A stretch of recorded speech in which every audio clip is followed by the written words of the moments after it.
This is the Reflector and Reflections podcast. My name is Annie. Join me as we journey around the world, talking with fellow human design reflectors as they experiment and navigate their unique design. Today's beautiful conversation is with Jess. Jess is a 1-3 Quad Right Reflector, a beautiful human who advocates for parenting by design and is also raising a gorgeous little reflector child, Jasper, who is a 4-6. Welcome, beautiful soul. Thank you, Annie. It's so nice to be here and to be having this conversation with you. It's something that is very exciting, and I'm so grateful to be here. And if you haven't noticed, Jess and I live very close together. Well, we live within an hour of each other, don't we? You're on the Sunshine Coast and I'm here in North Brisbane. So it's an Aussie hour. Yeah, absolutely, which is so exciting. So you may hear some Australianism between us over the course of this show. Jess, you and I, we've kind of known each other. Well, not known each other, but we've kind of bantered back and forth for a while now. And it's just something that, I don't know, we talk a lot about is parenting. But before we go into that, I want to know your story. How did you find human design or human design find you? Take us back, Well, Angel. well, thank you, Annie. Thank you for asking that. So it was about 4 years ago. I'll take a little step back further. So I moved out of home when I was 16, and I moved interstate when I was 20. I did a lot of like sampling of environments, different places, different careers, and things like that. When I was younger, I really had that vision of like, the white picket fence dream. And at the ripe old age of 22, I burnt out. And I remember having a panic attack in my bath and thinking like, this trajectory that I'm on is so stressful and something's broken with this system. And I just like, yeah, something just awoke in me, and I realized that I needed to do something different. And I actually went and I traveled and I lived uh, in Australia, in Europe, in Asia for about 4 years, before I landed in Thailand into this beautiful mountain town that I had discovered. I'd seen someone sketching on the beach these pictures of these mountains and in these crystal quartz mountains. And I was there for a month. And while I was there, well, I was there for longer than that. It was initially supposed to be a month. And I just fell in love with the place, the people. I started fire dancing. I immersed in a community that was discussing design, and they were trying to work together in like, how can we optimize everyone's energy, and how can we work together cohesively and perform together and create together in this new age way. And yeah, someone put the calculator in my hand and said, like, put in your details. And I remember at first I was feeling a bit like disappointed when it came up as a reflector, because I thought like, oh, a reflector, like I'm not even my own person. I'm just like a reflection of people around me. And like in the past, I'd had people say to me like, I really like Jess, but I'd really like to see who she is when she's not being the person that she's hanging around a lot. And so I was disappointed when I first saw it. Um, but then the person that had been in their study the longest said that I was actually the first one they'd met, and I was like, wow, okay, this is special. But it wasn't until a year later when I had my son Jasper that, and I found out he was also a reflector, that I started to really study it. Mm. And yeah, so I was in the mountains, which is actually my environment, and I was there for one full lunar cycle, and it was the only flight that I've ever booked ahead, like the next step ahead. And it's the only flight I never got on. I chose to not go to Vietnam a month after being there. I chose to stay, and that's the day that I conceived my little moon baby. Wow. Yeah. So supposed to be. When we talk And about divine timing. And it was wild. Everything was so synchronistic and so perfectly aligned and right on the moon that I felt like, the universe was handing me this on a silver platter and saying, like, this is for you. And I felt like I couldn't say no to it, because to say no to something so aligned would be to say no to all the other alignment of the universe and all the other support that is there for me. So you were a part of this immersion prior to, falling or conceiving Jasper. You were a part of this immersion.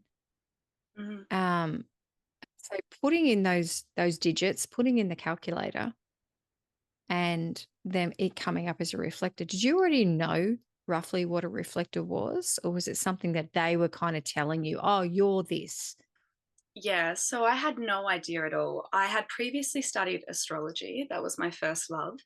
And actually, it was funny because in the year leading up to finding design, I was making all these tables and I was trying to correlate the chakras, the astrological placements, and then the biological, physical manifestation of that, like energetic influence. And then when design came along, at first I was skeptical. I thought, oh, maybe it's another profiling system. Whereas astrology has some science, that I feel like, as above, so below, as within, so without, as the soul, so the universe. And then when I started to learn more about it, I was like, wow, this is actually what I've been looking for. And no one really knew much about reflectors. All they could tell me was I was the first one they'd met. It was less than 1%, and that we generally reflect the health of the community. And we go from community to community reflecting the health. And I felt that to be like so fitting, because I had traveled a lot going from community to community and like always mirroring the people I'm with and the environment that I'm in.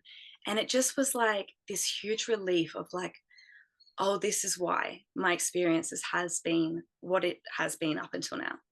And it was like, it literally saved my life. Like there was times in my life I felt I was cursed because I didn't understand my sensitivity. And then reading and learning, and the more that I've learned, I'm like, oh, now I have a language to describe my experience. And I don't have to have all these negative perceptions about my experience, because I understand why it's happening the way it is. Mm. It's interesting that that person said that to you as well. Oh, I like Jess, but I wish that she would be more herself. Sorry, I butchered what exactly No, she that's okay. said, but it was that's so very true to Mm. reflectorism. I'm air quoting here, but wow, you got to really, someone literally told you up front what was happening, Yeah. and And and actually the partner I was with at the time, he used to always like get annoyed at me, like, why are you meeting that person where they're at? Why are you mirroring their accent? Why are you so malleable to, like, where's your backbone? Like, kind of yeah, thing. And I'm like, I don't know. I can't help it. yeah. I love that. That's I haven't heard that for a very long time, and I'm glad you brought that up. Where's your backbone? It's just like I have a very, very good backbone. Thank you. I just take on sample other people. Yeah. And also, like, that judgment in society around, like, why are you sampling all the time? Like, why can't you stick with something? Why can't you stick with this career? Why can't you stick with this project? Why aren't you moving faster? And it's like, or why you were doing this and now you want to do that? Like, but actually realizing, no, I'm here to take my time. I'm here to sample. It's okay for me to do that. And that, like, when there's that pressure, especially to respond, I notice a lot with managers, they'll be like, I need timely response. And I'm like, I'm not a responsive person. And Yeah. like respect for each other and everything like that. And, you know, that healthy communication, but also like being able to stand up and say, well, actually, no, this is how I work. I love that because we don't know that until we know that. And Mm, we're kind of like pushed and pulled, aren't we? And you would have been throughout this journey of your life. So going back, you then got pregnant with Jasper. Yeah. Wow. How was that pregnancy for you? Like, can we talk about that? Did you notice anything? Obviously, it's your first child, but how was that Yeah. pregnancy for you? Yeah. So I'd love to talk about that. So, well, I'll take it one step back and I'll give you a little bit of a background, and how my first meeting with Jasper. It was probably about, I want to say about 8 years ago now. It was before I traveled. I was like 22, I think I was. And I had this profound uh, and completely immersive experience of being in the shower with the water running over me. And I felt this overwhelming presence of unconditional love. And I heard this voice in my inner ear that said, "Mummy, I love you." And I started to cry, and I just felt this overwhelming sense of love, and this knowing that if I was to fall pregnant, and I was in like a 4-year relationship at the time, um, that would be the soul of my baby, and that I already loved them. And then not so long after that, I was actually diagnosed with polycystic ovarian syndrome, and the doctor said to me, very coldly, there's no cure. Here's a medication that might help, but like probably not. Here's some paperwork about it. You'll probably never be able to have children. And thanks, next please. And I remember crying and was just like, wow, okay, like that was a big slap in the face. Um, and over the years, like I actually healed that PCOS through like natural diet and reducing my stress, moon bathing a lot, being out under the moonlight every night was a huge part of that, and like syncing to that natural Yeah. cycles. Um, and then I had a pregnancy scare with my partner at the time. Um, my period switched from the full moon to the new moon. It was about 2 weeks late, ended up getting my period. And it was a big wake up call because I realized that if I had been pregnant then, I never would have left that town, that city. I wouldn't have seen anything. I would have just been like anchored down. So something switched to me and I turned my whole life upside down. I went and traveled the world. And I remember so many times over those years of thinking like, I'm grateful that I've waited because can have the freedom to do this. Mm. And then it was when I least expected it. It was such a surprise. I was in, like I said, I was in northern Thailand. I was supposed to be there just for a month.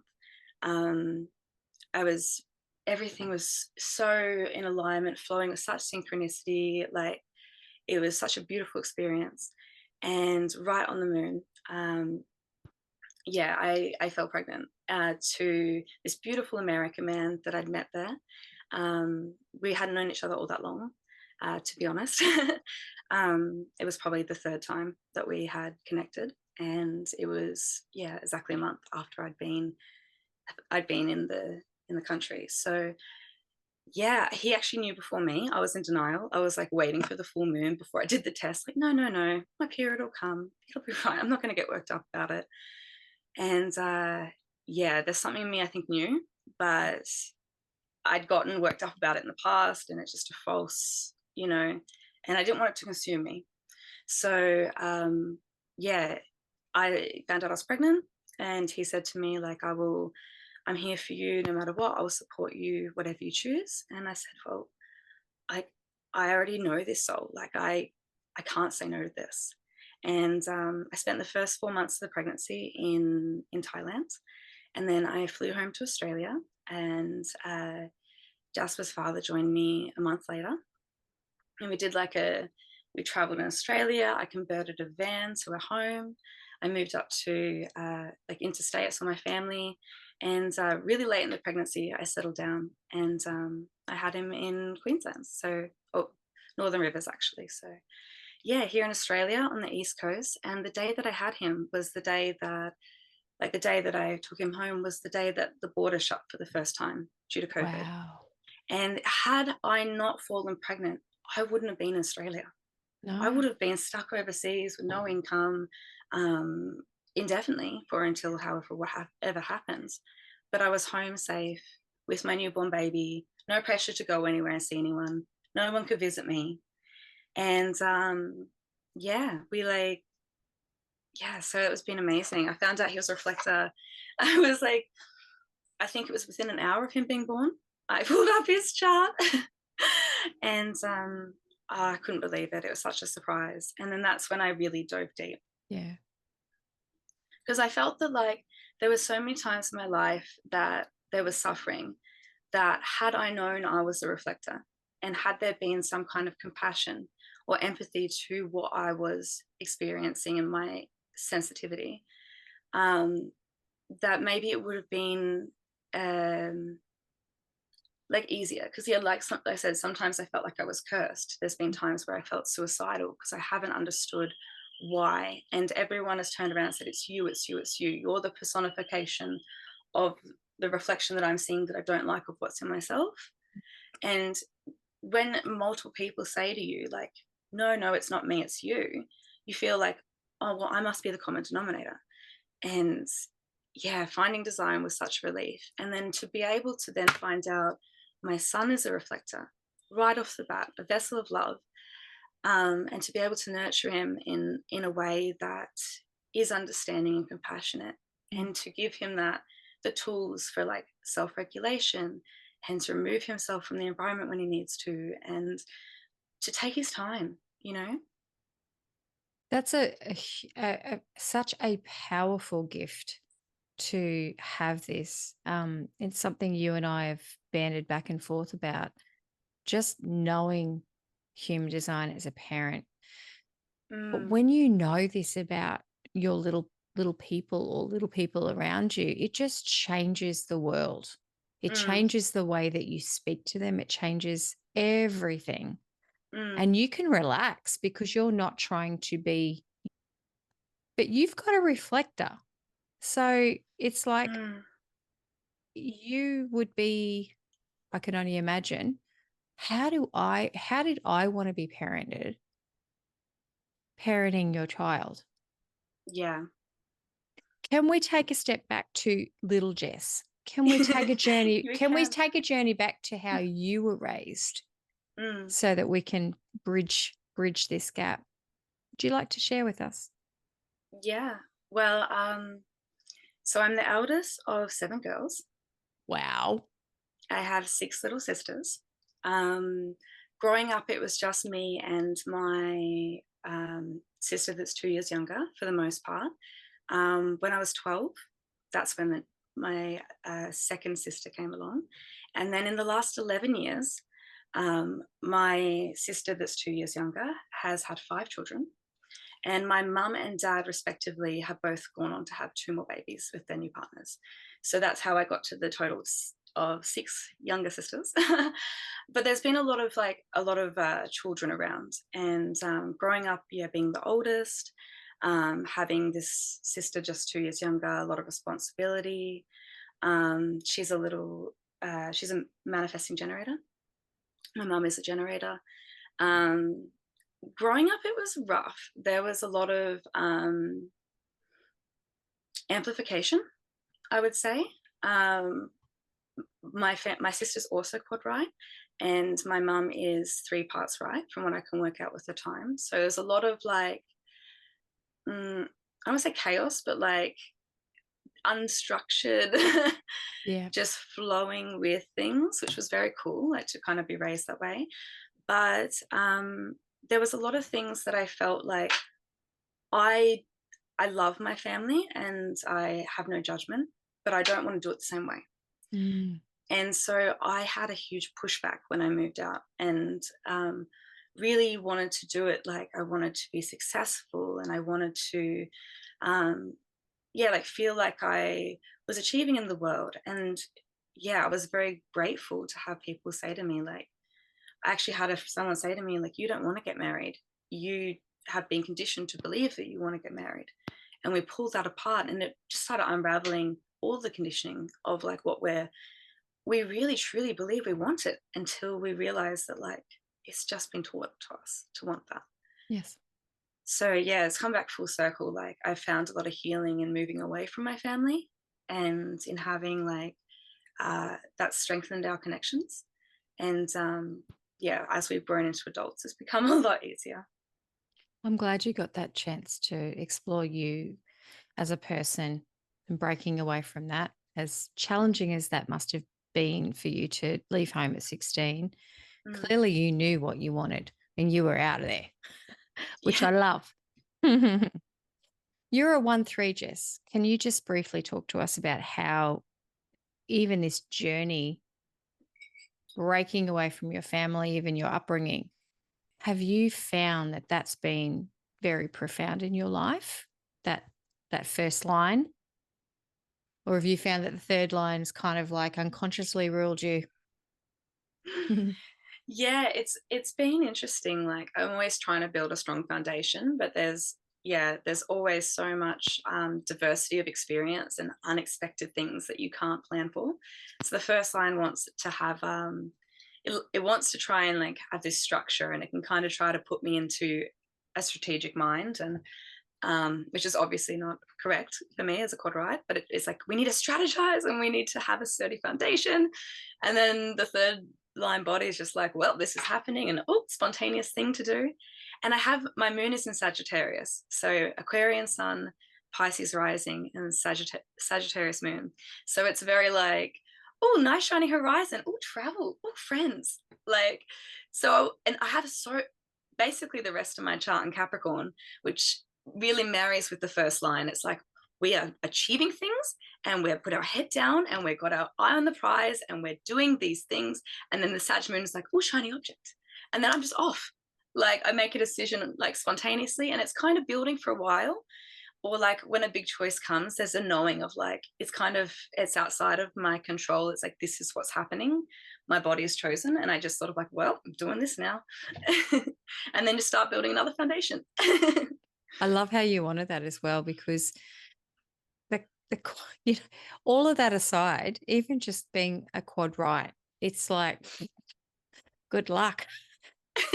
Good luck trying to get me to decide on that. Good luck. Even today, it was just like, I'm sorry, I'm late. I'm like, you're a quad right. I get it. It's fine.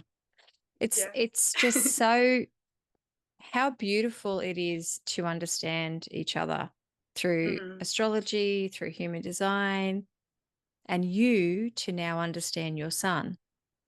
I know you. I know you, little mm. man.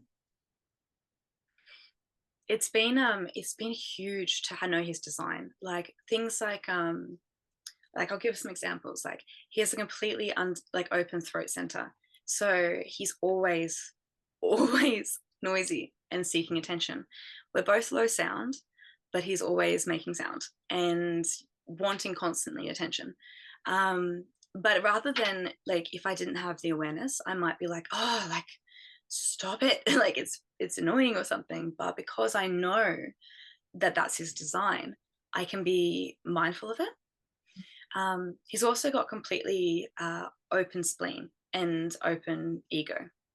So growing up, it was like I used to say to people, you know, that little voice in your head that says to you, like, don't touch it, that will hurt you, like, don't do it. He doesn't have that voice. And like I found that he was constantly doing things that were dangerous or risky, or and I was constantly like thank God I have survival view. I'm constantly like like trying to stop him. But having that awareness, like, okay, yeah, like I have to be really on the ball with his safety, because he's always going to be testing those limits. You know, he's not doesn't have that cautiousness. Um, yeah, and just like knowing different things about his design has given me so much insight. Or like the fact that he's a 4-6, Mm. I'm a 1-3. I would be so happy to stay home all day working on my computer, reading, learning things, listening to audiobooks, pottering about. But he needs to socialize. That Yeah. fourth line is so strong. And so like every day I will try to take him to the playground. And it's not about playing, it's about friends.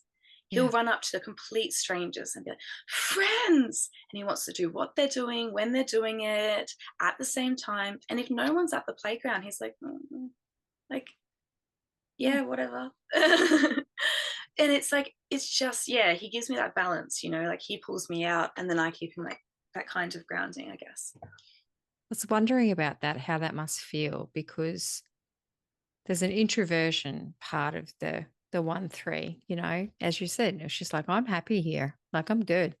My books are my friends, or, my study is my friends. And now you're what? We got to go out. Mm, Um, I feel that I've got a 4-6 as well in my household, and it's very busy and it's very social and it's very animated yeah. and it's very different. um, and it's, I don't know. I understand it. Human design's Mm, literally saved me as a parent as well. What you were saying, it's just like yeah. it's shaped so many things about how we now function and how we all respect each other. Mm, And you as a parent, I guess you're not at this stage mm, raising another type or a generator. How does that energy feel for you guys? Are you teaching mm. him stuff? Are you actively doing it, or are you just like flying by the seat of your pants? Um, which I love to do. So I love that. Yeah, well, it's been very interesting because so his father is a generator, a 2-4 generator. And when he was in the picture, I used to really feel that influence and that generator energy. Again, that pressure sort of thing.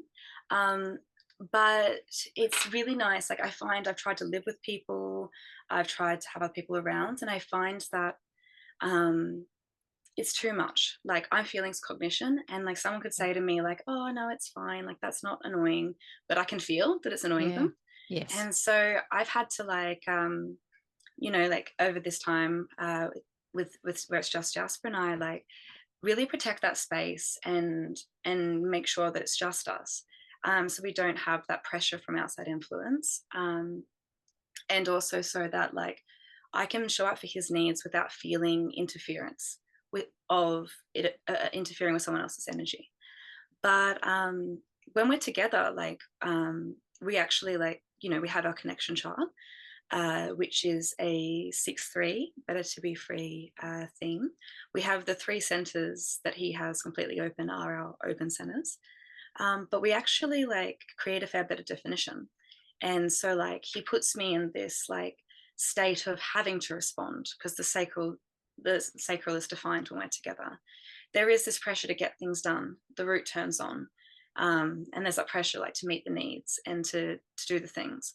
Um, so there's like I do feel those different influences, but it feels cleaner. Like there's there's not like this bounce back like in an echo chamber that can be like when you're with an energy type. mm, I find when I'm with an energy type, there's like a momentary lag kind of thing, and you'll kind of like feel that bounce of the energy. I don't know if that yeah, makes sense, no, but it does. but with him, it feels completely like just completely instant. And I know that like the mother child bond is like something very special, but the telepathy and the connection that we have is it's so profound. Like I don't know if it's like this for everyone, but I think there is something special about the fact that we are reflectors, Mm, and that the feelings cognition, so I really feel him. His touch cognition, so knowing that I'm very hands on with him, um, always providing like a point of contact. I know that he needs a lot of hugs. Um, I'm very mindful. Like if he says he doesn't want to wear a shirt because he doesn't like the fabric, okay, I'm not going to make you wear it. Like, but you know what I mean? Like, so I think that, with our cognitions and being reflectors, I think it really intensifies that bond. And having it just us feels so nice. And so, like, yeah, it's just like this little companion, this, like, yeah. I don't know, I can't describe it very well, but it's so nurturing to have the connection that we have. And we're so close. And I'm really hope that we continue to be close because, yeah, at the moment it's really, really profound. I love that. And I don't have a reflector child. I do have or had a reflector father, but just Mm, that reflector to reflector relationship is it's also like a reflector sometimes to a manifestor relationship. It's not stressful. mm, Um I love that you were saying there before about even though you're both reflectors, there's certain parts of you that will connect and form channels. Yeah. What I love more about what you were saying there too is just it is a different forming of definition, because I think a lot of the time when reflectors are in this space and they're like meeting with other reflectors or whatever, they're like, oh well, I'm meeting this person and then we're forming this channel and suddenly oh, I've got sacred definition. It's just it's Mm, very different. It's very different to form a harmonic gate with somebody or harmonic, opposed to being in the presence of somebody with definition. yeah. So I love that you were saying that, because just for people listening, Mm. it is a difference. And when you can kind of like feel into it, well, um, feel into it, it is very unique. It's a Yeah. different energy. And I love you just said it's cleaner. And I'm like, yeah, Yeah, and it's that's softer. It's yes. softer. It's Yeah. more subtle. You feel it, but it doesn't feel like a pressure. And I agree with you. It is more similar to a manifester, because a manifestor's energy feels like that they're not trying to like, I'm not interfering with you, don't interfere with me. And like, I can respect your boundaries, you're respecting mine. And I can like play with that dynamic, but like it doesn't feel intrusive. Whereas projectors and generators, in my experience, they can feel very, it can feel very pressurized, or I can feel that like they're wanting that response, that responsiveness, or that like wanting to just like that digging in, and especially depending on the connection, um like when I like what centers they've got defined, like you can really feel the difference. Like for example, like I had a connection that was like a 9-0 single definition, and he was defined identity, will, and identity, will, and spleen, and it was like so, and he's a projector, self-projector, projector, and I was like, I was like, had he hooks in me so deeply, Yeah. because just that dynamic is so overpowering. Mm. um and but I could literally feel it, like when I move in and out of aura with people, whether it's like over the phone or whether it's in person, but I can literally feel that pressurization and where it is. And Mm. when I know their design, I'm like, oh yeah, I can see where I'm feeling that from, which helps so much, because when you identify it, you can say like, oh, actually, that's how you're influencing me, and I can see that I need to take a moment away from that to really be able to understand where I'm at. That's so huge and such a lesson to learn. And I know myself, as I said before, like my adopted dad was a reflector. So I was Yeah. raised by a reflector. Um, and there are so many things that even though he was older, like he was 80, 82, Mm, um, there were so many things that he did that I mimic or I was a chameleon to. And a lot of that was exactly what you're saying. Like I just would be like, eh. I mm, became very like I'd let a lot of things go at an early age because I would be mimicking him.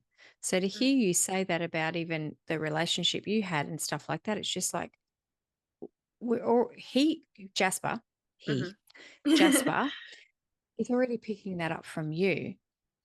But you have the awareness to show him how to kind of like journey through this. Yeah. Whereas I guess for me, being raised all those years ago, Mm, he knew who he was, but he was still conditioned. And so I was kind of like trying to, grab my energy onto his and just go, well, yeah. this is how we do it. And it was all rocky and shaky and still kind of get caught in it. Yeah. I still learnt a lot though. And one of those things that you just said before is just like, it's automatically it doesn't feel good. I'm out. Mm. It's so funny. It's not funny. It's just so profoundly funny that It's we automatically know. Yeah.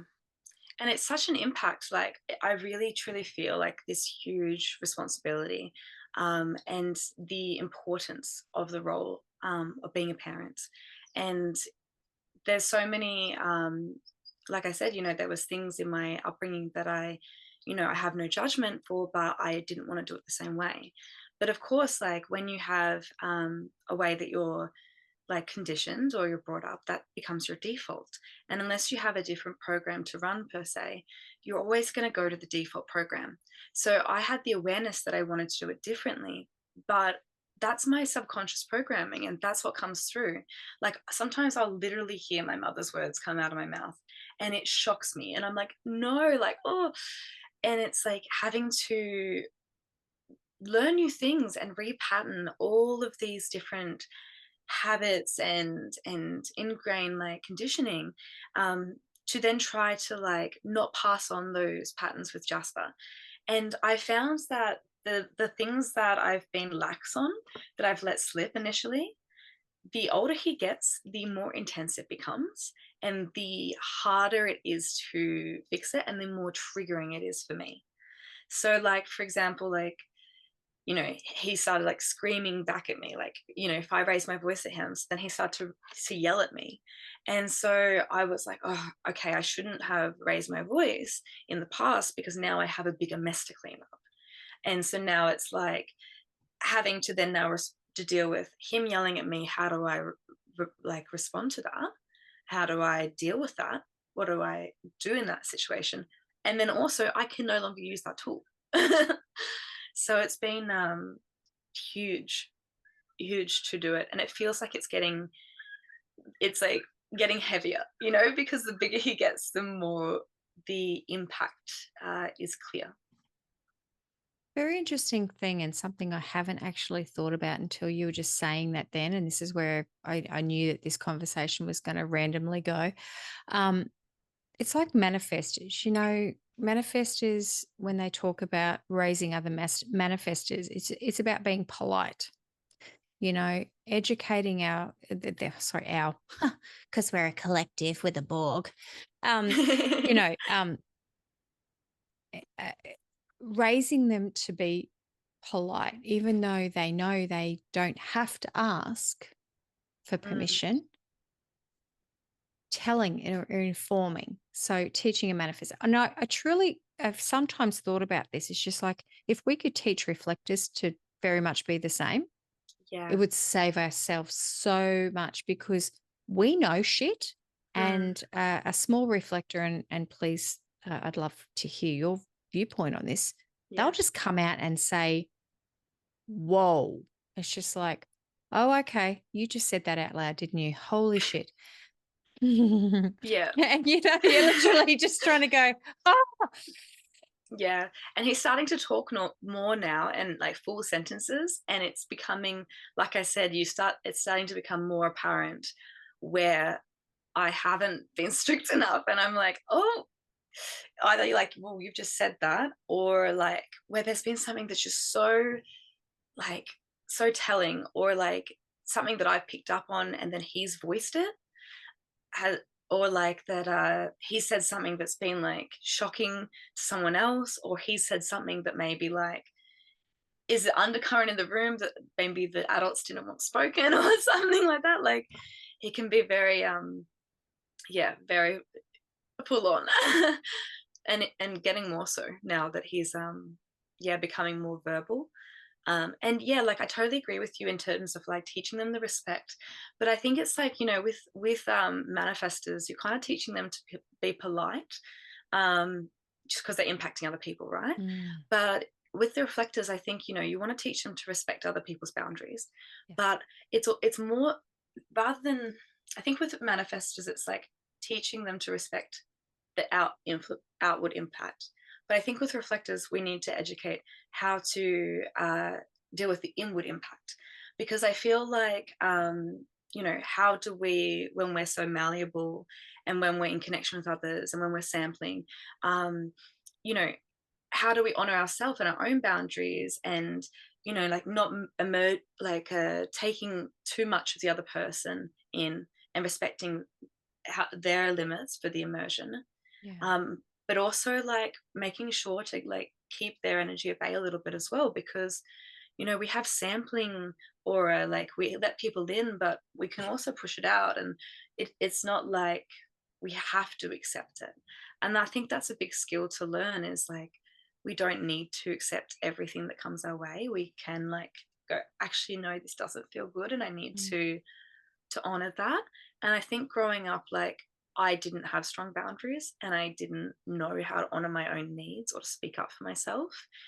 And I lead with the gate 19 sun, which is constantly like meeting the needs of others. Yeah. And, feeling cognition with third line, the martyr. There's been times where I've been very conscious of where there's been tension or things going on. And I've been like, I'll just take the blame on so I can apologize so this can end so that it feels better. Because it's like, it's too much. And I just want everyone to be peaceful again. And I will sacrifice my needs to make sure the other people's needs feel met. And I've had to learn, like, to actually honor myself and to express my needs and to know it's okay to have needs and it's okay to have boundaries. And it's actually like any equation where you don't honor yourself in the equation, like in terms of an energetic exchange with someone else, there's a lack felt. And you could be showing up with the best of intentions, pouring your heart out, giving the other person everything above and beyond. But if you're not honoring yourself in that equation, the lack will be felt and it won't feel like you're giving this huge big gift. It'll feel like that there's like a seeking energy, or there's something's not quite right about it. And I'm excited to teach Jasper that, you know, especially with that like open ego, like, you know, teaching him like he is worthy inherently and lovable just as he is and doesn't need to prove himself. Yeah. Got me there. That was beautiful. Do you know, I listening to you talk there, and you know that I work a lot in the postpartum space Mm, and this matrescence, the making of the mother, and just hearing what you were saying. And we have sometimes always the best intentions. We go, right, I'm going to do this as a parent. I'm going to raise my child this way. But mm, what happens is we get caught by the conditioning of how we were raised.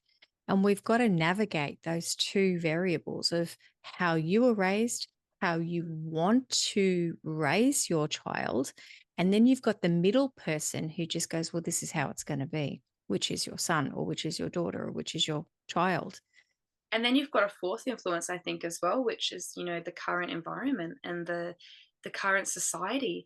There are so many things that we have awareness about today that we didn't have awareness, our parents didn't have awareness of.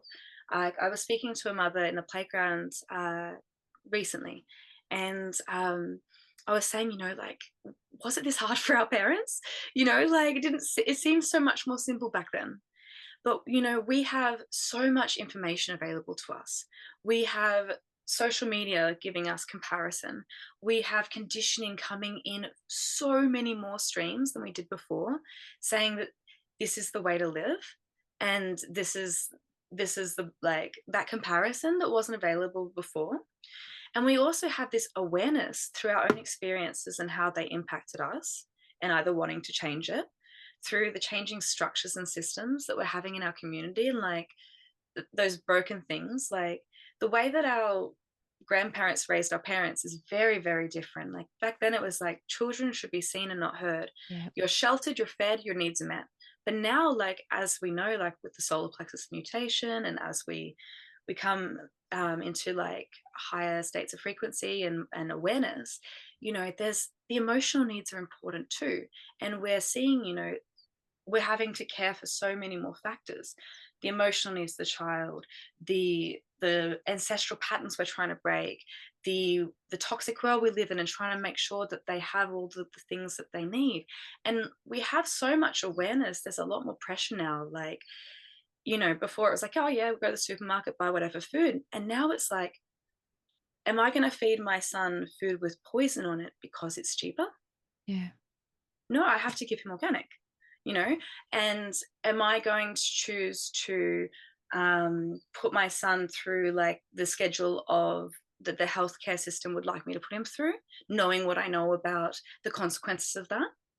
It's Mm. very, whereas like I think in the past to have like an ulterior path was more difficult, but now it's like the reasons why we have to choose different paths and like step up in our awareness and do things differently is like deafening.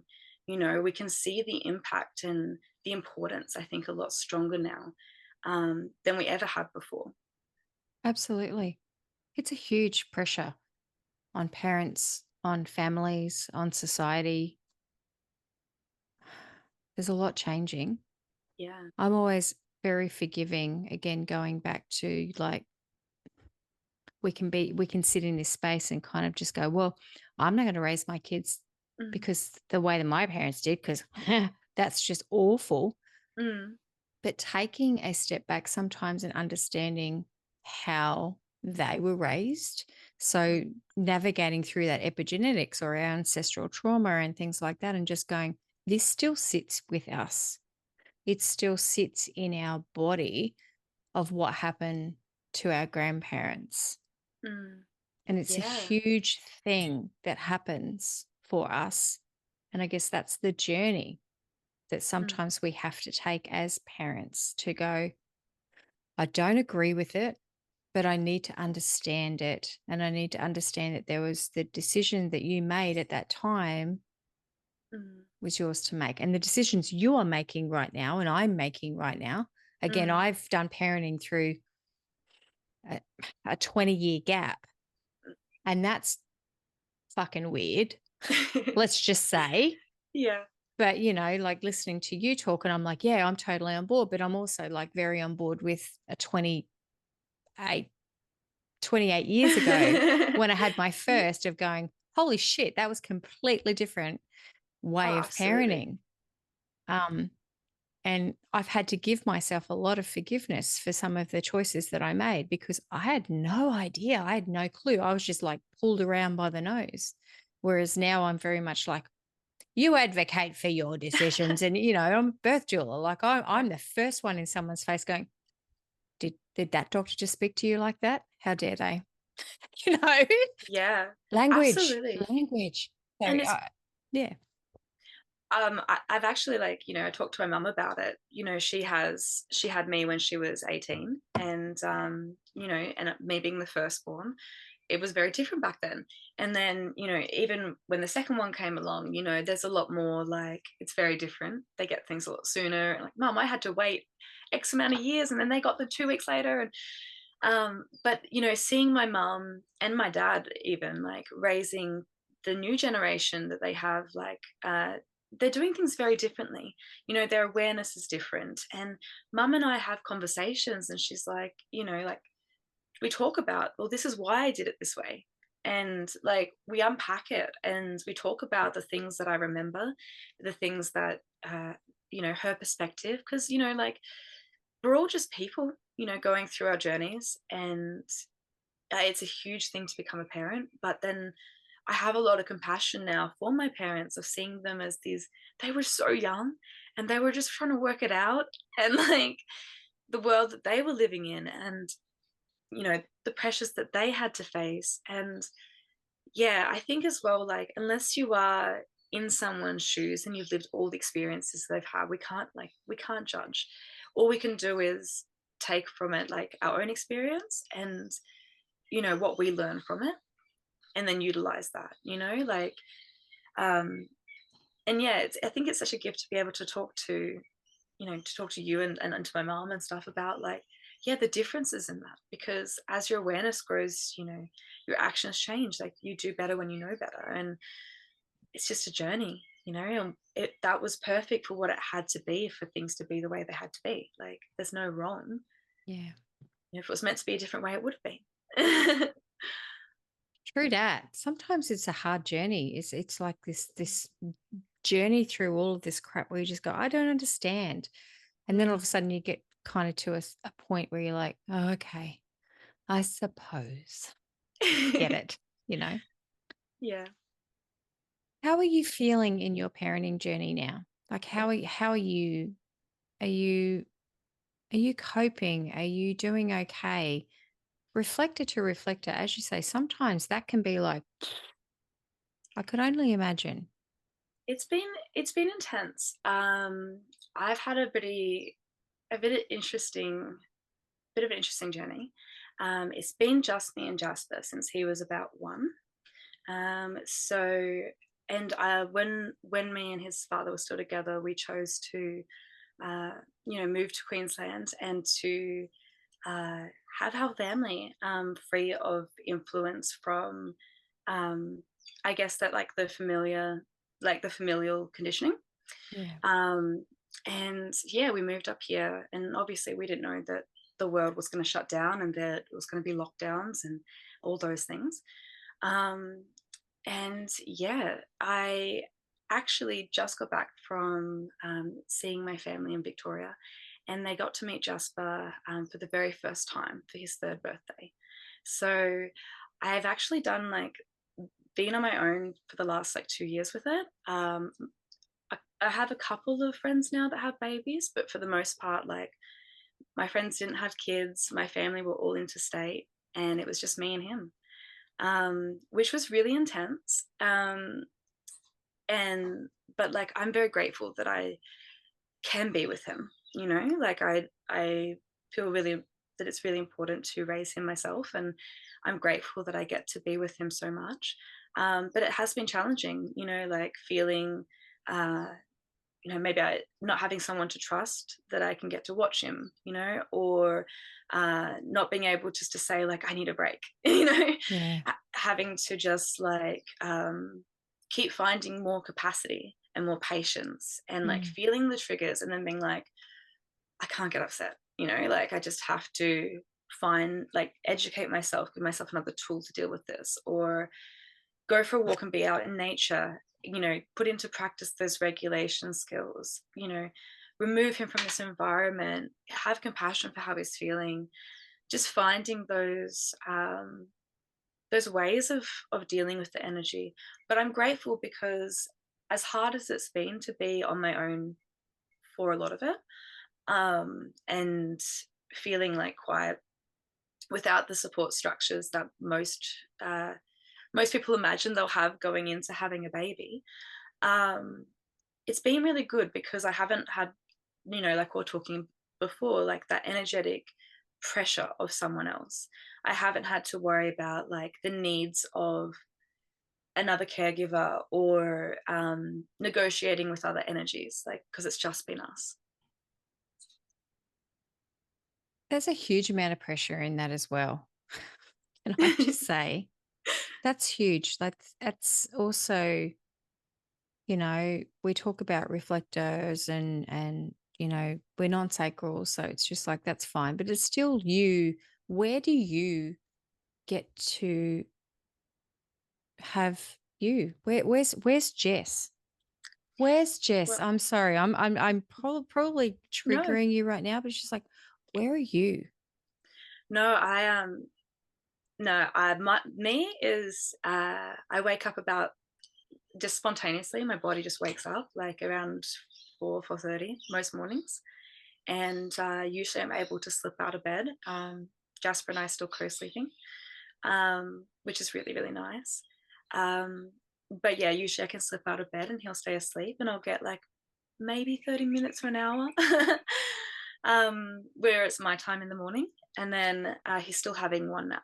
So usually nap time. But I just try to take the pressure off by doing things like I'll take him to the playground each day and let him play with and get some energy out. And that gives me like a bit of an ease. Or I'll take him um, for a walk or somewhere he can run around or where he can interact with somebody else. And even though like I'm still present with him and it's not like 100% like carefree time, there's another pair of eyes on him. And we're maybe in a fenced area and he can't run away. And like trying to find like, all right, a safe space where he's occupied. Yeah. And also like, I try to minimize screen time, but we are in the day and age where we do have, a Yes. lot of technology. So I give him like educational, like Montessori preschool and educational games. and Yeah. that will hold his attention, and that gives me a moment. Yeah, of course.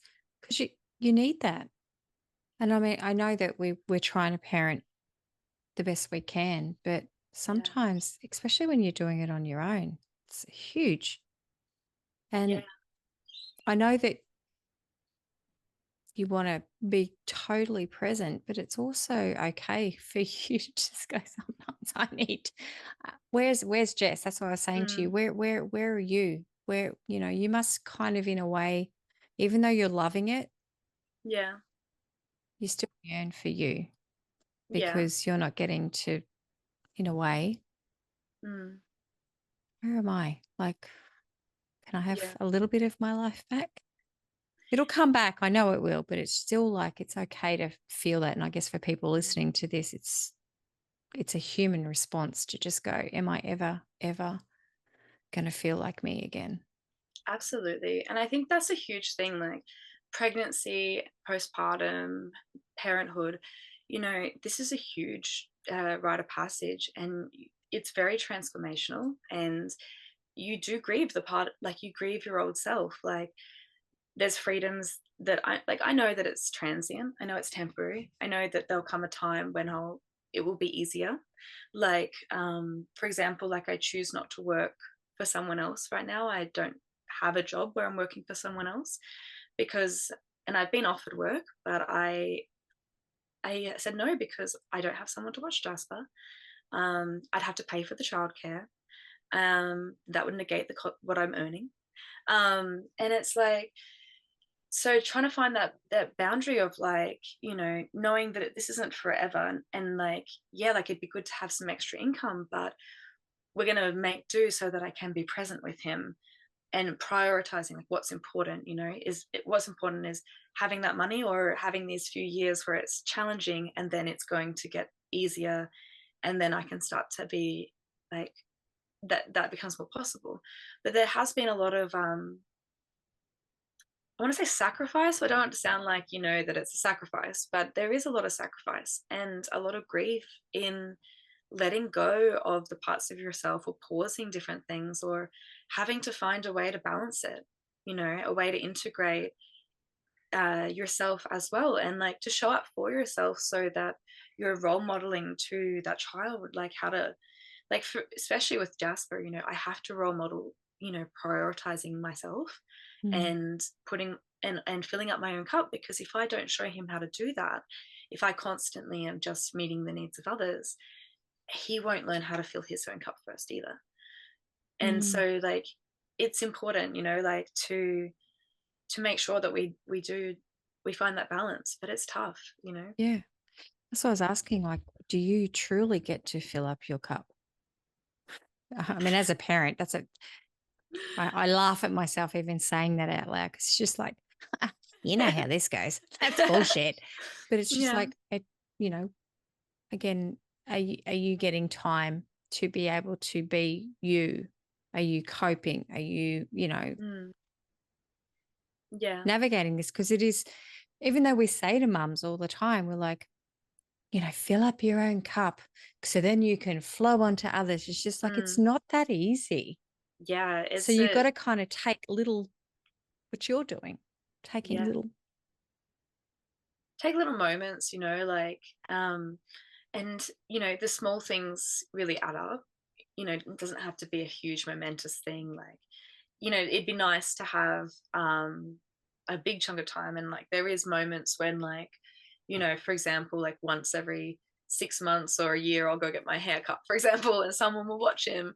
And like or like a friend will walk past, and Jasper will be like, I'm going for a walk with them, and I'll be like, all right, see ya. Like, you know, trusting in those small moments, and just taking those moments where I can.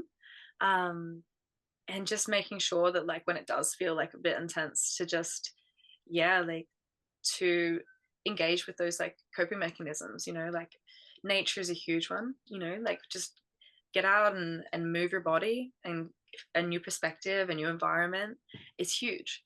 And I know that that's really important for him as well, like especially if we're having like, if he's getting frustrated and I'm getting like, like when it's getting edgy or whatever, it's like, okay, let's just break out of this little loop for a second and reset. And yeah, that helps me to cope. And like, yeah, it's really nice. I love spending time with him, and I find that when I'm not with him, then I miss him. It's Yeah. so hard, like, to find that balance. But yeah, I'm starting to find more and more moments where there a bit more of me can come back, and like things like taking the time for this podcast today, and starting to be able to open up to see clients, and to talk about design with people, and to actually start to build my own thing, and know that he is at a stage now where he's more independent, he's more capable, he feels more like energetically capable and independent, so he's happy, like, to go off with his friends. But there was a big like, I could feel for a long time he wasn't ready, and there was a lot of pressure outside of us of like, you need to start working, you need to start making money, you should put him into some kind of care, you should do this, you should do that, and we just weren't ready. And Yeah. it's only just now, like, where we're both like, yeah, this is good for us, and it feels good for us both to have that moment away.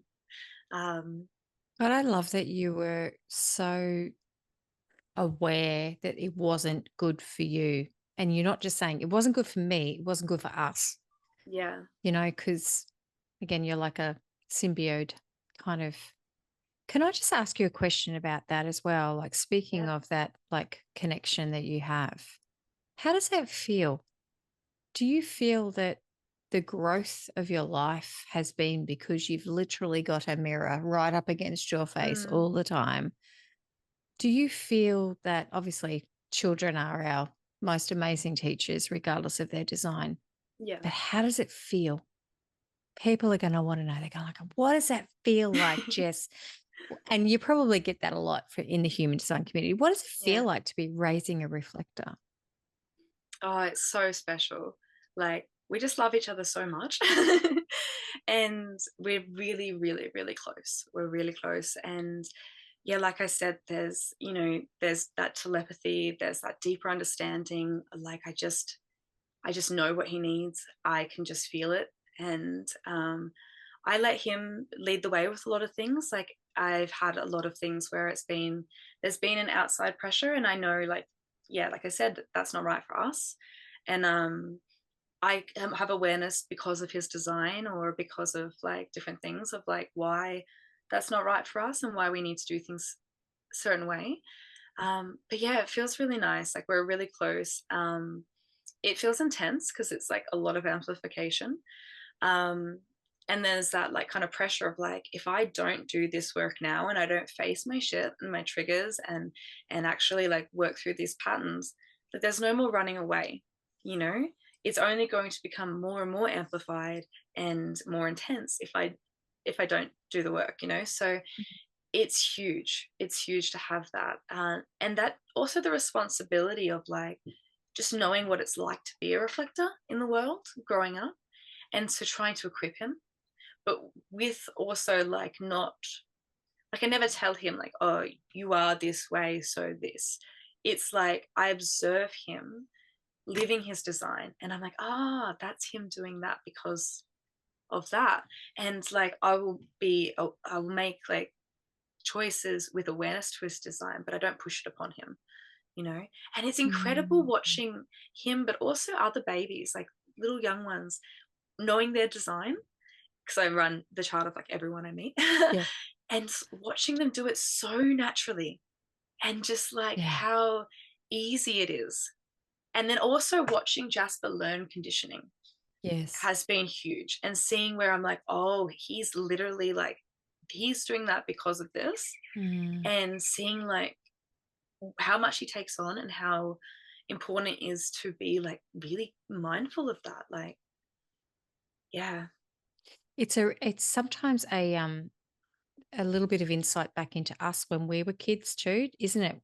I can yeah, imagine like watching this and what happens. mm, Um, my my dad, my reflector dad, yeah, would always say, And I remember him saying to my mum, she's a projector, Mm. you don't have to worry about her. She's fine. And Yeah. I used to feel like I was like not important. Yeah. But as I got older, and I'd say, well, you know, what do you mean? Why do you think I'm always fine? He goes, because you're resilient. He Mm. didn't know, but I know now what obviously over the last couple of months chatting, Yeah. he knew. He knew that I would always be fine because that's strangely enough, we always are. Yeah. But he just knew. It was Mm. like I think that's as parents, I think, you know, we know it will be okay. Yeah. We're tougher than you think we are. Absolutely. And he's got that six. So it's like Mm. I see that third line a lot with him and the resiliency. Like the amount of times he falls over and like it's like nothing happened. But yeah, I actually like there is a lot of amplification and it is like, you have this mirror that's there and this intensity. But I actually almost would say, like, I mean, I don't know. I don't have another child that is an energy Mm. type. I can only relate it to I have nieces and nephews that are energy types, and I can really feel the difference in their auras depending on their type, and You would have when you were down there. hugely, Yeah. hugely. And but noticing that like that was much more overwhelming for me.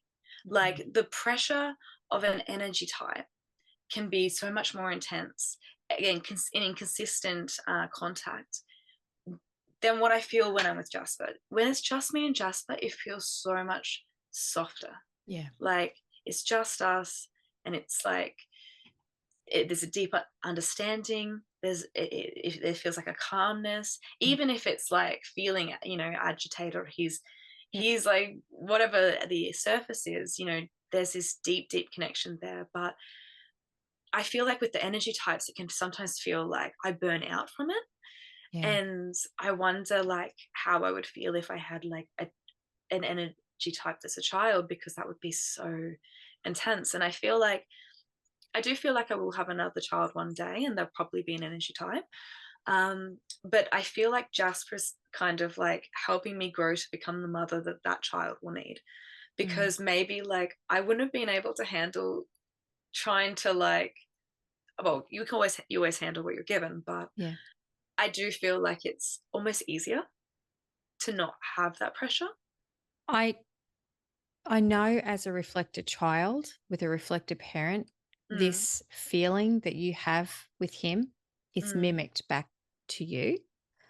And I'm curious, like, does he kind of like try and copy your stance? Has he started that yet? Has he Yeah, tried? Yeah. yeah, he's all constantly copying. Yeah. He's always copying, and he, he's just so sweet, and he's so cute. Like he's a little vessel of love, and he's Yeah. just the most loving being you've ever met. And he's always like telling me like I love you, mom, and giving me kisses, and always wants to be held and hugged, and yeah, it's so beautiful. You are both a huge blessing to this world. And I don't know, I just think it's beautiful to have these conversations. You don't get them very often. They often sort of like talk about us that, you know, reflectors Mm, are so rare. Well, I know a lot of reflectors. yeah. And, you know, and we're all here and we're not as magical and mystical as people think. And Mm, but it is very unique. And thank you for just sharing some of your life. And I know it's just a snippet. yeah. Do you No, have thank you. anything that you would like to? I know that there's a lot of work that you want to do with parents and things like that. Would you like to Mm. talk about that at all, Jess? Yeah. So I've been pretty like deep with my study of like human design for the past like 3 years, especially since, well, I've known about design for 4 years, but really like went hardcore first line after I found out he was a reflector. And I think that our gift to the world is our energy that we have, and also like the experiences that we have, like the life that we the unique diverse experiences that make up our life. And being that to be a reflector, to know that I'm a reflector, and to have a reflector child, like I feel like there's a huge calling there in, raising the awareness of what it is to like raise a reflector, and also in like raising, like through raising him, I'm also like raising myself. I'm doing a lot of reparenting, so much deconditioning, so much awareness, and constantly having to be in practice with that, because obviously, like, go and see, have this little mirror there all of the time. So yeah, I am starting to, now that he's a bit older and I've got a babysitter and all that sort of thing, um, I will be opening up to doing readings soon, and to just like conversations about design. Um, Not super structured, because Quad Right, that's been a big thing that's been holding me back, is logistics. How can I do this? Being there for my, who I'm showing up with, holding space, and but not neglecting Jasper's needs. But also like, oh God, how do I structure it? I'm not strategic. But yeah, just letting people ask questions and unravel things and explore their design, and talking about parenting and discussing how we can support our children and how we can all work together in ways that are harmonious. So yeah, in the future there'll be things coming out about, yeah, raising reflectors. I have a page, raising reflectors, that I haven't done anything with yet, but it's there, and I'd like to share more about my journey of what it is to be a reflector, raising a reflector, and tips and tricks along the way. And then also soon, people will start to see me opening up for, yeah, those conversations and those readings with people. Beautiful. Beautiful, Angel. Thank you. Thank you so very much for taking this time to chat with me, sharing your time, your very sacred mama time. And thank you, Mm. Jasper, for allowing mum to take time. Yeah, I look I've forward to talking. Oh, sorry, keep going. I had something come up before, and I wanted to hear your opinion on it, Yes, actually. yes. So we were talking before about the impact of, like, obviously, when our energies come together, we create different channels and stuff. Um, have you ever heard? I've seen it published before that you're not truly in your experiment unless you're sleeping alone. And now, I still co-sleep with Jasper, and in a lot of cultures, they I've found out, I've learned that in a lot of cultures, um, there is no two words for mother and baby. In a lot of cultures, it's just one word, mother baby. And it refers to, that bond that we spoke of, and that connection you have with that child, especially in the first few years. And so I wondered your thoughts on the whole, like, sleeping in your own aura, how that works with energy types versus with another reflector. And do you agree with, like, you're not truly in your experiment if you're not sleeping solo? Because technically, like me and Jasper, we sleep in each other's aura. We always have that conditioning, but the dynamic feels different to what it does to like an energy type. So, what are your thoughts? Two, there's two things there. Mm, The first one is children and aura. mm, I don't truly believe that children impact us with their aura when they're younger, and it mm, could be between, the 6 to 8 years. They're still trying to kind of really, this is my own personal opinion here. mm, When children are born, they're very like crown heavy, right? Hence all head, no body. mm, They're still trying to drop into their earthly energy, and they use us to drop into their earthly energy, hence why they want to be with us all the time. mm, They go through this process of their energy, their aura of being, needing us or needing a adult or a person mm, to ground. So I don't believe that it's a issue with co-sleeping with any mm, child. However, I have felt with my fourth child, mm, um, at around, there was a point where I was just starting to feel frustrated He's a manifesting generator. So maybe that was when his engine started to sort of hum. He started to turn over the vroom, vroom, vroom, vroom. How old was that? That was just after his first year. Oh, well, yeah. But it also, when I look back, it could be the fact that I was starting to kind of navigate my own postpartum,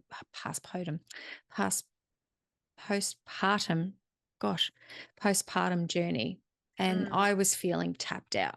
So Yeah. we've got to kind of like, look at that as well. But I know that I'm just like, whoa, sometimes even, and I joke about it over the last few years, when Jax comes around me and he's like, whoa, and I'm like, whoa. And then all of a sudden I'm like, I'm a bit jittery. So the first, to answer your question, me personally, I don't agree with that. I think it's an individual choice, but I truly believe that children need us to ground them into this energy and make them feel safe, or help them feel safe, and help them be a part of this planet and this energy of the earth. Because we are grounded as adults here, like our aura is really solidified, like we know who we are, even when we don't. They don't. They're still trying to figure it out. So Absolutely. it's our aura that envelops them to say you are safe here, regardless of type. My opinion on that. Outside of that, sleeping alone as an adult, look, there is something in that. There is absolutely something in that. And it is such a beautiful feeling. But at the same time, it's also really nice to sometimes sleep with people and share their space and share their energy. And I think that's a personal choice. And I think if we know who we are, like my partner and I, for example, I generally go to bed way before he does because he stays up late. I like to go to bed early now, and I like to fuck around. Like I just go read my book and like gin ass about. And then he comes when because he's a generator type, like he just burns all his energy out, and then he'll come to bed. Yeah. And then he gets up before me, which is crazy. Wow. And I'm like still lying in bed. It never used to be like that, because I was always like, I'd be out of bed at 4 a.m. and I'd be cycling or whatever I'd be doing. Now I'm just like lazy, but I'm embracing that. But sometimes I just, this is my studio, this is my room. And I'll pull out the mattress and I'm like, I'm sleeping alone. Like, everyone get out of my space. I've got all my crystals, I've got my bowls, I've got my energy, and I'm like, hum. And I feel so good. So sorry, I don't know. It probably didn't answer your question, but I love that. I think it's so dependent on you. And if you know who you are or you feel it, do it. If you don't. It doesn't matter. But notice if you're doing it because somebody else wants you to do it, opposed to you wanting to do it. And how you feel the next day is generally that guidance system when you find yourself just going, oh, it's like, oh, I need time by myself because you fuckers have been in my, I joke. But here's the Australianism it's coming out. It's just like, I will always know. I'm just like, right, you fuckers have been so much in my space. Off you go. Absolutely. And I totally agree. Like, as an adult, and adult auras are very different.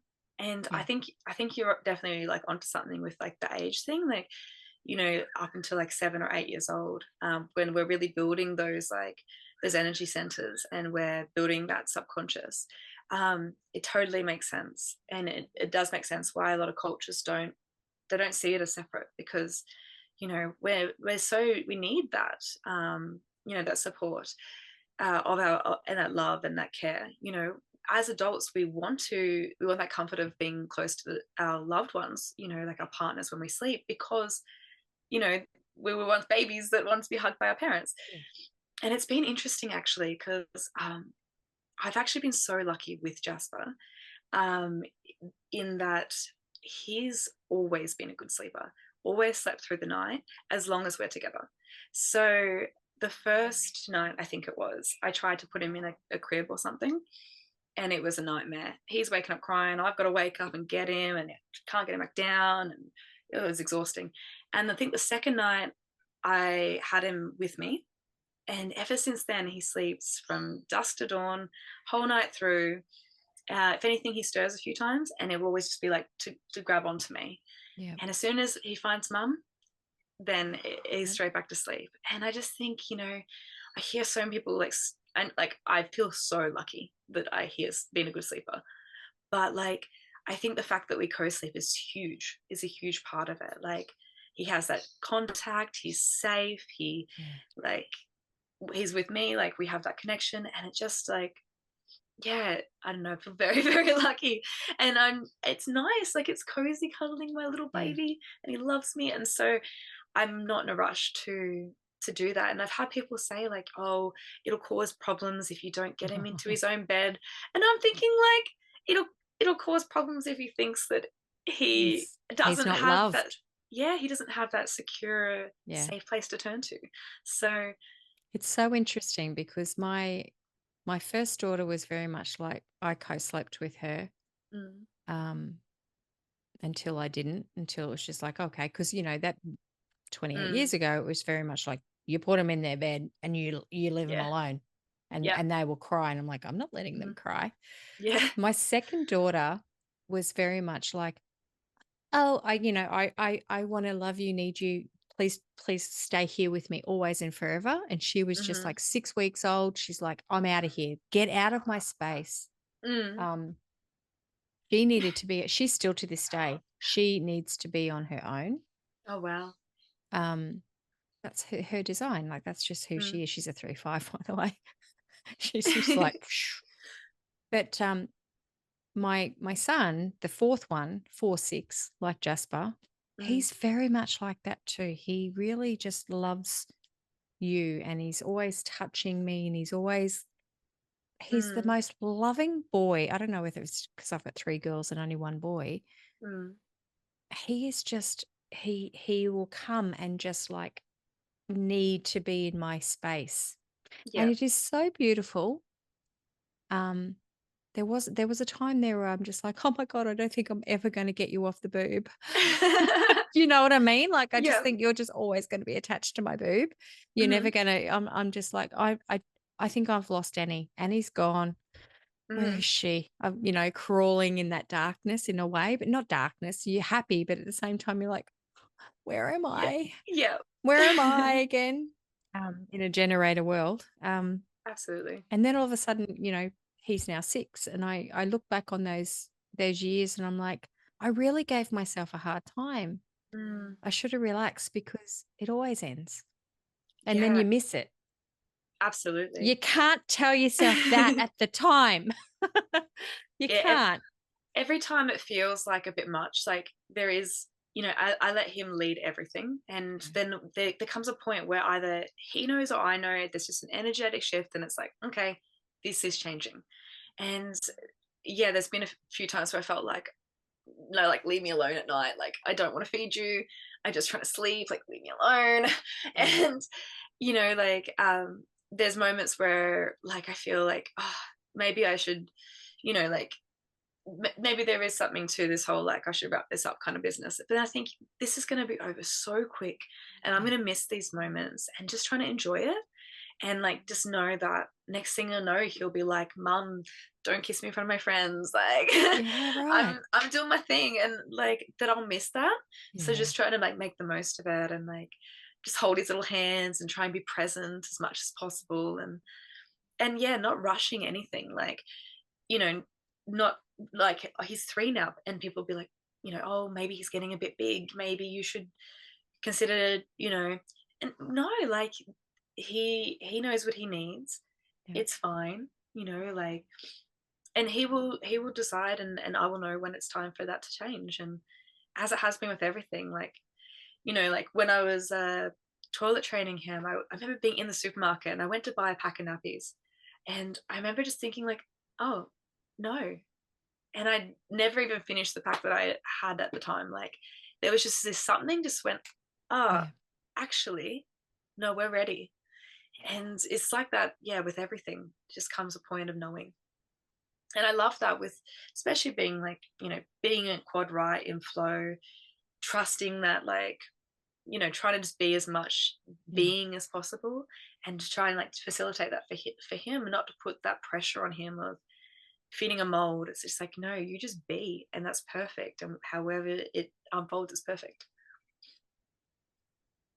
I love that. I love your parenting journey. It's just so beautiful and wholesome and just like yummy. I just feel like yum, yum.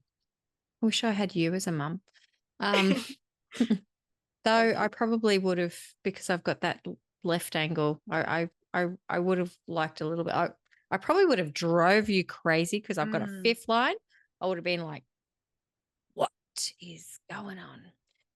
yeah. But I also note that, as parents, and I respect that journey that you're going on, Mm, but it's also like, it's okay for parents to carve out some time for themselves. And I think yeah. in this day and age where it's like, no, you've got to do everything for your children and you've got to be this and you've Mm, got to be that. It's just like we lose ourselves because we're too busy trying to be perfect or Instagram perfect mm, and I think it's okay sometimes to go, I need me too. yeah. Absolutely. You can Yes. have both. And they're not going to hate you at all.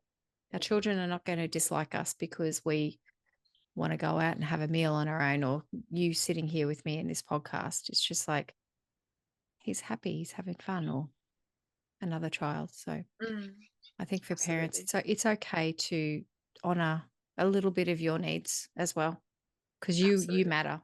You matter as well. You're not just we, Mm. you and Jasper. You are you. You are Jess. I see you, Jess. It's so true though. And it's yeah, I constantly have to remind myself, just to try and find that balance. But yeah, that's I feel like yeah, we do it well. And it's been interesting. He's actually like two parts left. So I am like very flowy, but I'm also aware that he needs a certain amount of structure. And so we've actually kind of just like flowed into a very loose structure. Like we have certain things we do most days, but they're just like fluid, you know, Yeah. as Yeah. to when and where they happen. Yeah. I love that.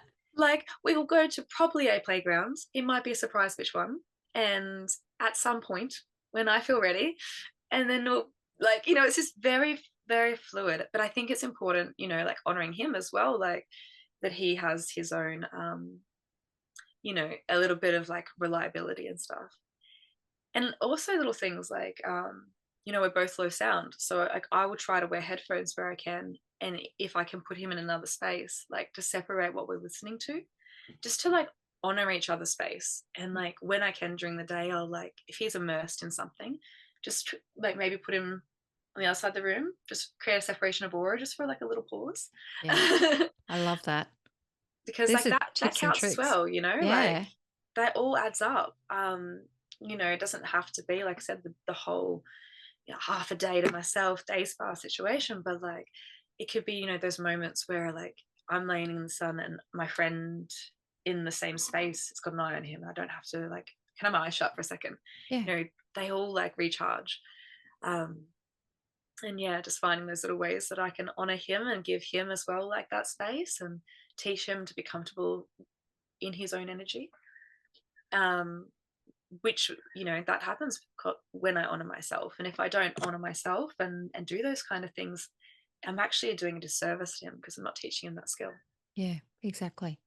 He needs to learn you. And it's like, I was just thinking there before, it's just like, even though you're raising a reflector, you got very similar, well, identical auras, but it's like you still have to teach him to respect you and you Mm, respect him because you're both different. As you said, you're quad right and he's got two left mm. variables. So he Yeah, needs to understand that you're not going to do things the way he does.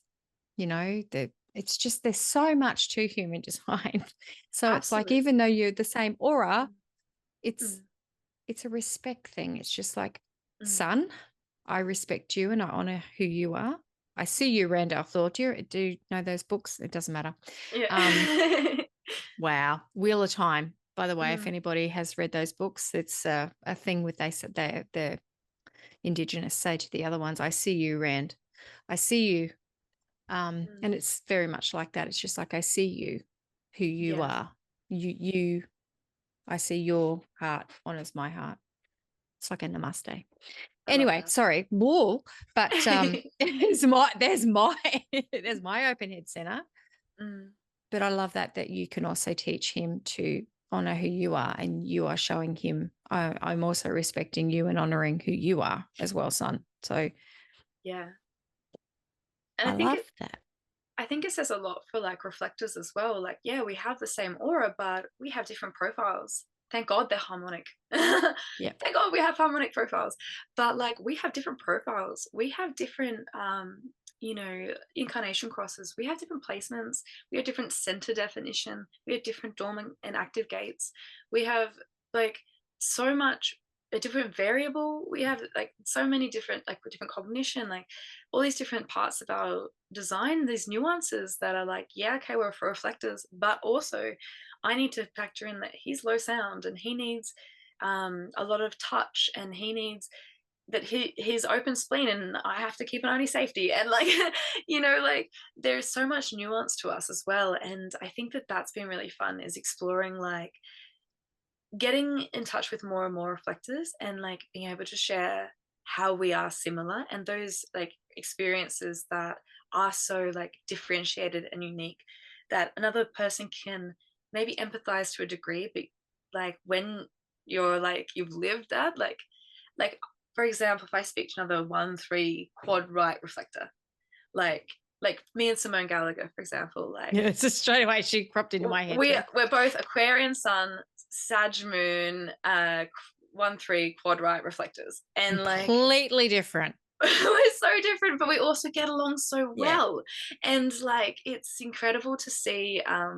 Yeah, like there's relatable experiences and that deep understanding, and like I see you, I really see you, because Yeah. and even when it's nuanced, like even when it's a slightly different flavor or a slightly different color, Yeah. you know, and it's really cool to be able to like get to really deep into the deeper parts of design, because maybe if he'd been like a type, I would just be like, okay, type and authority, Yeah. right? But Yeah. now I'm like, okay, but his gates and his his lunar cycle and his patterns, and yeah, it's been very cool to play with that. Have you noticed his patterns opposed to your cycle opposed to his cycle? Have you started to how does that feel for you? Because you're navigating your own Mm, cycle and probably started to feel that. Um, and then navigating his cycle. mm. Can you feel it or see it? Starting to, I would like to do more, like put our cycle side by side and like just note Yeah. and like really note it. But I do notice when there's like heavy transits happening, like I always feel the transits so strongly, like Mm. so it's almost like you could read a horoscope and it's like a narrative to my life basically. Like I think for all reflectors, we are so attuned to that energy, but then like seeing the way he responds to the transits, I think is what I notice more so, where like he'll be like I'll see the amplification in him, or like you know the Gemini moon will go into Gemini soon, and I'll notice him get all chatty, and like I'll notice him be very like when this yeah, I can notice the difference actually Yeah. mostly between just like the zodiac signs. So like I'll follow what zodiac sign the moon's in, and I can really tangibly feel the difference between them. Yeah. And I'll pick up on it and be like, oh, the moon must be in like Virgo, because I just need to like get shit clean and organized, or like oh, Capricorn's is today because it's time to like, Yeah. and I can really pick it, and I see him, I see his influence of that as well. So, but mostly it's been pretty harmonic. Like if I'm down for whatever reason, he's very like it's a yeah, that reflection goes both ways. We mirror each Yeah. other both ways. So Mm. it's been very very nice like that. Well, it's a new moon today. Yes, new moon in It is. Taurus. Gemini. Even the moon, it's upside down, Miss Jane. It's like they call it the horns on the moon. Yeah. It's completely upside down. So it's This has so been wonderful to great. speak with you. And yeah, it's always so nice to chat with you, Annie. Oh, thank you so very much. This has been absolutely, I could just keep talking, just going back and forth, back and forth. It's been so beautiful. And there's Mm. so much more I want to ask you, but it's just like I didn't even get to half of it. And I'm like, that's okay. I think we had a good chat. Yeah, we'll have for other times. I really Other times. appreciate yeah, you holding the space for this today and for inviting me and for having me here. This is incredible. I feel really honored to be here and to be able to share my story and to connect with you and other reflectors and to be able to, yeah, share our stories into the world, because I think that, we have this, we learn through our own experiences, but we also learn through others. And, the more that we share our experiences, the more that we grow together as a collective. So, Absolutely. mm. Thank you.